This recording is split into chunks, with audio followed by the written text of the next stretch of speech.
ನಿಮ್ಮ favourite serials ಈಗ ಟಿವಿಗಿಂತ ಮುಂಚೆ ಸನ್ ನೆಕ್ಸ್ಟ್ ಆಪ್ ನಲ್ಲಿ ಜಾಲಿಯಾಗಿ ಎಲ್ಲರಿಗಿಂತ ಮುಂಚೆ ನೋಡಿ. ಈಗಲೇ ಸನ್ ನೆಕ್ಸ್ಟ್ ಆಪ್ ಡೌನ್ಲೋಡ್ ಮಾಡಿ ಮತ್ತು ಸಬ್ಸ್ಕ್ರೈಬ್ ಮಾಡ್ಕೊಳ್ಳಿ.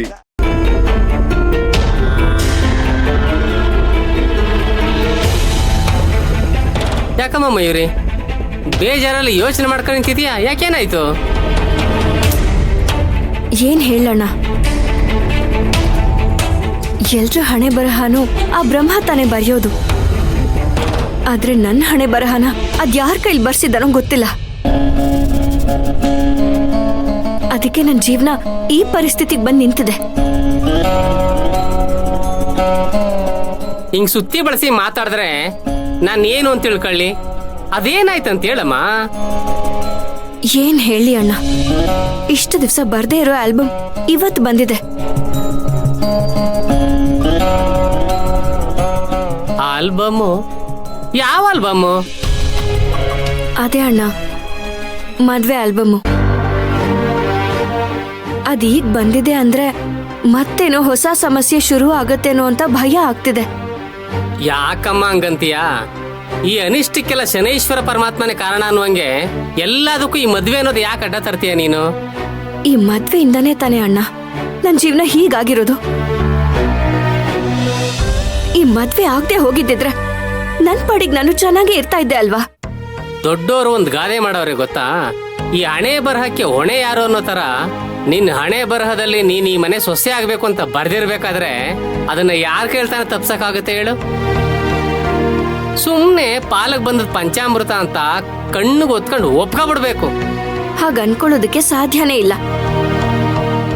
ಹೇಗೋ ಯಾವ ಸಮಸ್ಯೆನೂ ಇಲ್ಲ ಅಂತ ಅನ್ಕೊಳ್ಳೋ ಸಮಯದಲ್ಲಿ ಈಗ ಈ ಆಲ್ಬಮ್ ಬಂದಿದೆ. ಇದ್ರಿಂದ ಮನೆಯಲ್ಲಿ ಇನ್ನು ಏನೇನಾಗತ್ತೋ ಗೊತ್ತಿಲ್ಲ.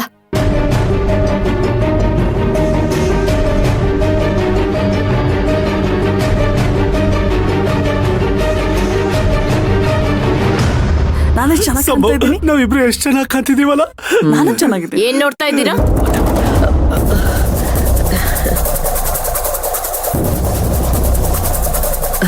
ಏನು ಇಲ್ಲ ಮಾಮ್. ಯಾವ್ದೋ ಆಲ್ಬಮ್ ನೋಡ್ತಾ ಇದ್ದೀರಾ? ಏನು ಇಲ್ಲ ಅಂತ ನನ್ನ ಹತ್ರನೇ ಸುಳ್ಳು ಹೇಳ್ತಾ ಇದ್ದೀರಾ? ಇಲ್ಲ ಅಮ್ಮ, ಫೋಟೋಸ್ ನೋಡ್ತಾ ಇದ್ವಿ ಅಷ್ಟೇ. ಫೋಟೋನಾ? ಕೈಯಲ್ಲಿ ಹಿಡ್ಕೊಂಡಿರೋದ್ ನೋಡ್ತಾ ಇದ್ರೆ ಯಾವ್ದೋ ಆಲ್ಬಮ್ ಅಂತ ಅನಿಸ್ತಾ ಇದೆ. ಕೊಡಿಲಿ.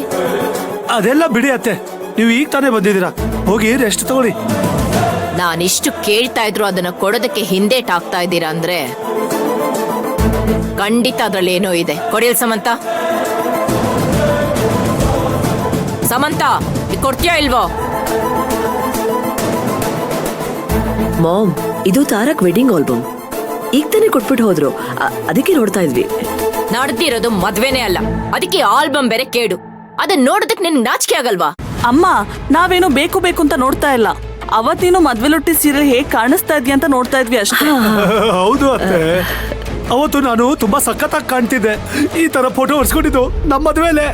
ಅದಕ್ಕೆ ಆಗ್ಲೂ ಈಗ್ಲೂ ಹೇಗ್ ಕಾಣ್ತಿದೀವತ್ತ ಆಲ್ಬಮ್ ನೋಡ್ತಾ ಇದ್ವಿ. ತುಂಬಾ ಚೆನ್ನಾಗಿ ಬ್ಯಾಲೆನ್ಸ್ ಮಾಡ್ತೀರಾ.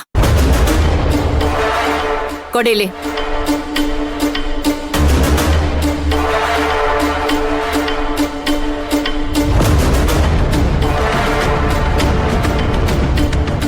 ಅಯ್ಯೋ ಅಮ್ಮ, ಅಮ್ಮ, ಅಯ್ಯೋ ಅಮ್ಮ.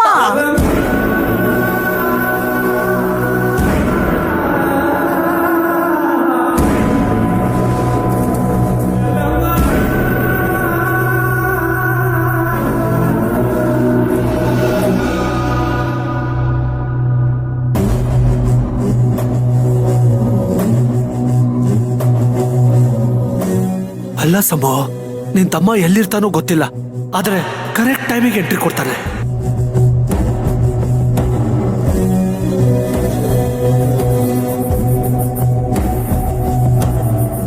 ಅರೆ ರೇ ರೇ ರೇ ರೇ ರೇ ರೇ ರೇ ರೇ ನನ್ನ ಬಂಗಾರಿ ಏನ್ ಮುದ್ದಾಗಿ ಕಾಣಿಸ್ತಿದ್ದಾಳೆ.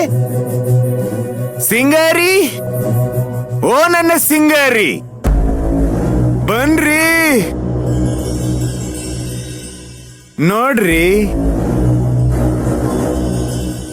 ನೋಡ್ರಿ ನಾವಿಬ್ರು ಎಷ್ಟು ಮುದ್ದಾಗಿ ಕಾಣಿಸ್ತಿದೀವಿ. ಅಬ್ಬಬ್ಬಬ್ಬಬ್ಬಬ್ಬ. ನಂದೇ ದೃಷ್ಟಿ ತಾಕಂಗಿದೆ. ಇಷ್ಟು ಚೆನ್ನಾಗಿರೋ 2 ಫಿಗರ್ಗಳಿರೋ ಈ ಫೋಟೋನ ಯಾರ್ ಕಿತ್ತಿ ನನ್ ಕಾಲತ್ರ ಬಿಸಾಕಿರೋದು?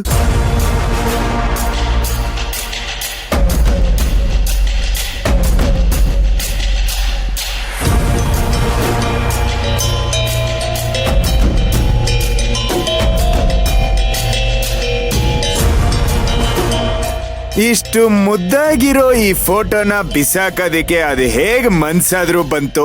ಅದು ಮನ್ಸಲ್ಲ, ಕಲ್ ಬಂಡೆ.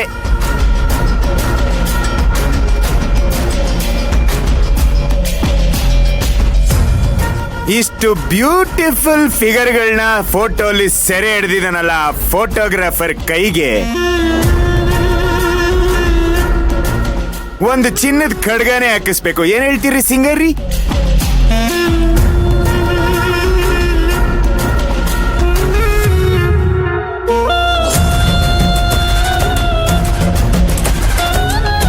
ಕೆಲವು ಕಮಂಗಿಗಳಿಗೆ ಇದೆಲ್ಲ ಹೇಗ್ ಗೊತ್ತಾಗಬೇಕು ಅಲ್ವಾ ನಮ್ಮ ಅಕ್ಕನ್ ಗಂಡ?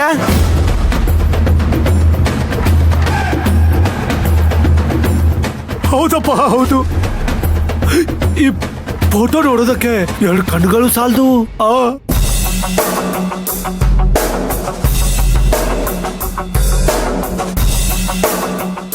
ಎರಡು ಕಣ್ ಸಾಲದು ಅಂತ ಕಣ್ಣಲ್ಲಿ ನೋಡಕ್ಕಾಗ್ದೆ ಫೋಟೋನ ಕಿತ್ ಬಿಸಾಕ್ಬಿಟ್ರಾ?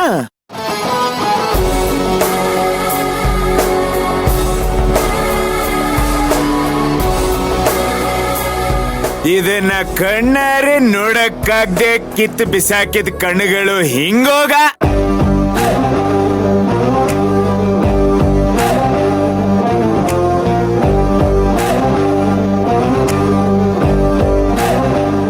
ಅವ್ರದೆಲ್ಲ ಮನ್ಸೇ ಅಲ್ಲ, ಕೆಟ್ಟ ಮನ್ಸು.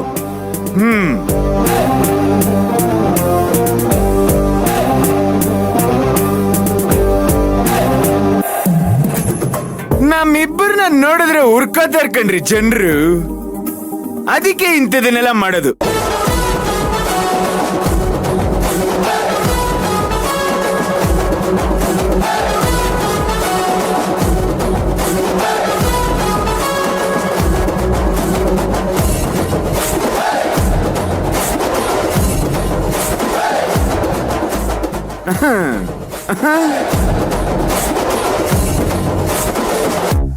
ಸಖತ್ತಾಗಿದೆಯಲ್ಲ?